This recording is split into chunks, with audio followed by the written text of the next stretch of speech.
Hello everyone, it's Aaron here from Push Square with Liam Croft's review of Ghost of Yotei. We've been waiting a long time for this one, so let's see if it's been worth the wait in our full PS5 review.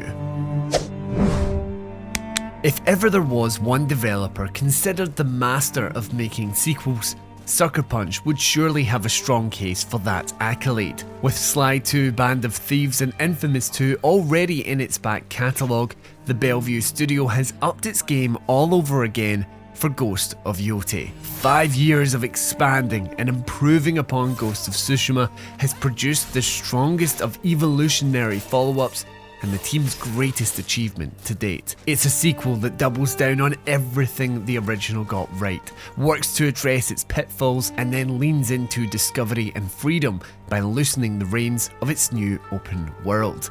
Ghost of Yotei is not the kind of game that will turn detractors of its predecessor into converts. It's a better Ghost of Tsushima, updating the framework of the 2020 title. But while familiar, the result is a first-class and rewarding example of current open-world design. This has been achieved by moving over 300 years through history to the northern island of Japan surrounding Mount Yotei. Set in 1603, former protagonist Jin Sakai is a mere figment of the past. Taking his place is Atsu, an Onryo seeking revenge for the murder of her parents. The quest makes each member of the Yotei 6 a target, as Atsu works to discover their locations and exert retribution. With shades of The Last of Us Part 2, it's a thirst for vengeance that runs deep. Atsu has waited 16 years to exact revenge, allowing her plenty of time to reflect on that night and the events leading up to it.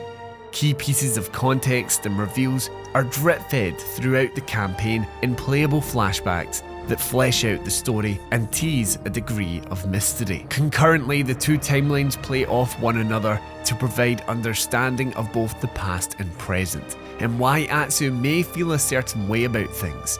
She meets her supporters, critics, and many in between during the narrative, setting up emotional and interesting beats that expand the plot beyond its origins. Retribution against the Yotei 6 remains the overall goal of the title though, and it gives you some degree of freedom to hunt them down while still telling a crafted and linear tale. The map opens up in stages, so there is a predetermined structure and order to the campaign. Unlike Assassin's Creed Shadows, which gave you almost complete freedom to pursue every antagonist of its revenge story at once, Sucker Punch still has control in Ghost of Yotei. And this is to its benefit, providing a worthwhile account of Atsu's journey that's full of suspense and thrills. All of this plays out across the open world of Ezo, a play space similar in size to Ghost of Tsushima. This time the developer has embraced freedom by stripping back the features that would typically guide you towards landmarks, side content and missions. The wind will once again direct you towards markers that you place on the map, but Ezo has been designed in a way to incite curiosity. Quests aren't spoon-fed to you, instead objectives are earned by helping NPCs in interrogating enemies. A fog of war covers the entire map, meaning it won't have any markers on it until you literally visit the landmarks and discover side activities. Even after identifying places of interest through your spyglass, they are scribbled on the map like rumours rather than confirmed locations. This allows the open world to be vast enough without feeling overwhelming. Missions and side quests are tracked through a new clues system, charting where to go thousands of meters away. However, in the moment, the open world only feels as big as far as the eye can see. You feel compelled to check in on villages off to the side, search for loot, and complete optional activities, confident in the fact that it'll be a worthwhile endeavour. Ghost of Yotei brings back the bamboo strikes, fox dens, hot springs and shrines from the first game, but then also adds a range of pursuits with summit-y paintings, wolf dens, enemy camps and bounties. The game is reserved and deliberate in its positioning of these activities across the map to ensure that you don't tire of a particular type. New gear and upgrades are among the rewards for ticking off each one, and they funnel into an open world loop of pleasing exploration and progress. Because there's no fixed way of picking up a lead on a Yotei 6 target, sometimes the best thing to do is simply search the environment. There'll always be some kind of opportunity waiting, like an enemy soldier to force information out of, or a new charm to enhance your stats. The hub for all of this story-based knowledge is the Wolfpack menu on the pause screen, and it's here that important characters you meet throughout the journey alert you to new items that they're selling or quest updates. In addition, when making camp out in the valleys of Ezel, members of your Wolfpack can visit and bring those resources directly to you. However, it's rendered almost completely redundant by other features and options in the game. Instead of crafting new arrows and ammunition under the night sky, you can easily keep your stocks topped up by looting the enemy camps you're already visiting. Then fast travel is near instant, so you can just visit the vendor you need instead of hoping that they appear at camp. One mechanic exclusive to the camp is the ability to cook food, but the boosts that they offer to offense and defense are temporary and quite minimal. The Wolfpack menu and the idea of camping are two features we eventually skipped entirely, as there are better and more immediate ways of sourcing the information and enhancements they provide. Even then, no matter how many upgrades you have stacked on top of Atsu, combat poses a worthy challenge throughout the whole campaign. In place of the stand system from the original title are more weapons to use in specific situations. The single katana works best against other sword wielders, and the dual katanas overwhelm polearm users. Then the huge odachi is meant to take down larger enemies. Atsu's own spear works best against dual wielders, and the kasaragama can disarm soldiers and strike them from a distance. While you could stick to a single weapon type if you really wanted, the idea is to adapt your offense to whatever foe is in front of you. By the end of the game, you'll have 5 main weapons to choose from, and it can be difficult remembering the pros and cons of each of them in the moment as you quickly switch between targets in battle. They still prove an effective evolution of the combat system from Tsushima, however.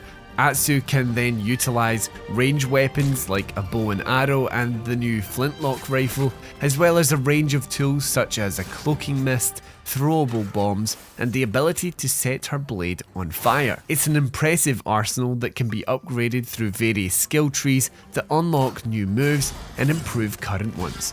Recycling the spirit system from the original to trigger special attacks, Atsu can kill her enemies in style. Adding to that is the ability to disarm enemies and throw their weapons back at them for an easy kill. Now, stealth remains an option, particularly as you infiltrate an enemy campsite unseen. However, there's less of an emphasis on this style of approach in the sequel. Yet another feature new to Ghost of Yotei is the wolf. Pre-release footage may have given you the impression that it's a constant companion you can rely upon, but this isn't the case. Instead, the wolf is more like a random event that happens during combat. You can upgrade it by completing wolf dens across the open world, which makes it appear more frequently. However, it's not an animal you can simply call upon like your horse. It's a nice bonus to have as it can kill enemies and distract others, but just don't expect it to be there every time you need it. Now, with so many combat options at your disposal, along with a meaningful open world full of discovery, Sucker Punch has crafted an experience full of variety. The way you can go from summit-y paintings to clearing enemy camps, all with a shrine climb and a fox den in between, is refreshing. It's a rewarding and engaging loop of samurai simulation from all angles. You can look good while doing it too via an extensive amount of customization options. Weapon kits give your blades a new look and colour, while upgrading armour hands its fresh visuals and accessories.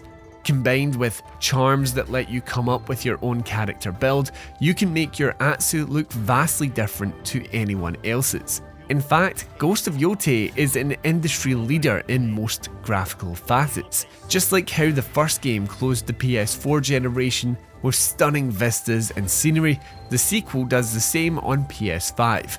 Now in the fields and mountains surrounding Mount Yotei, it enchants with beautiful landscapes and pretty villages of the Edo period. It's comfortably one of the most striking games on PS5 at a distance, but it does suffer slightly in the close-ups. Some minor characters in the backgrounds of a scene and random NPCs walking about town look especially poor against the gorgeous backdrops of the overall title.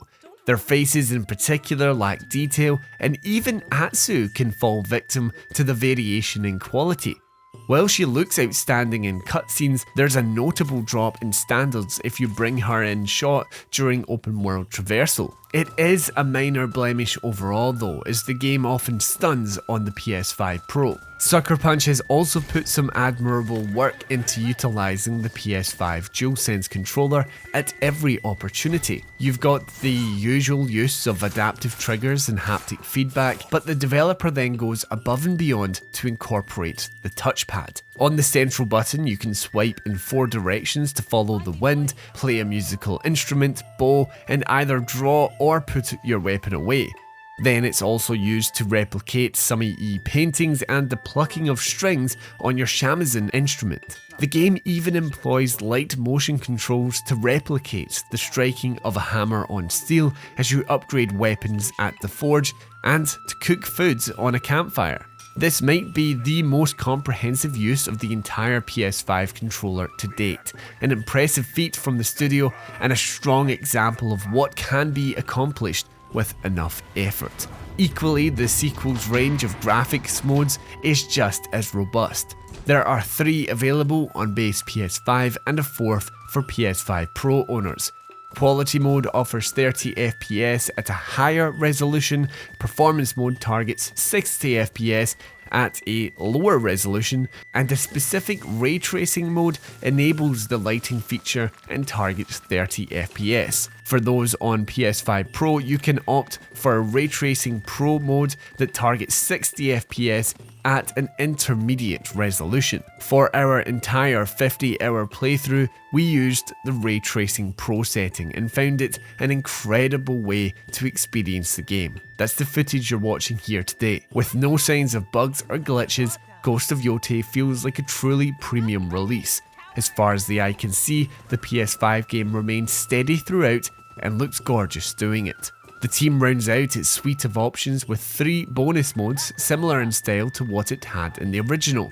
Kurosawa mode, with its black and white visuals inspired by Akira Kurosawa, returns alongside 2 new ones, Miike mode and Watanabe mode. The former, through the influence of Takasha Miike, increases the amount of blood and dirt and tightens the camera to more of an over-the-shoulder perspective. The latter is based on the work of Shinichiro Watanabe and adds lo-fi beats and music over the gameplay and menus.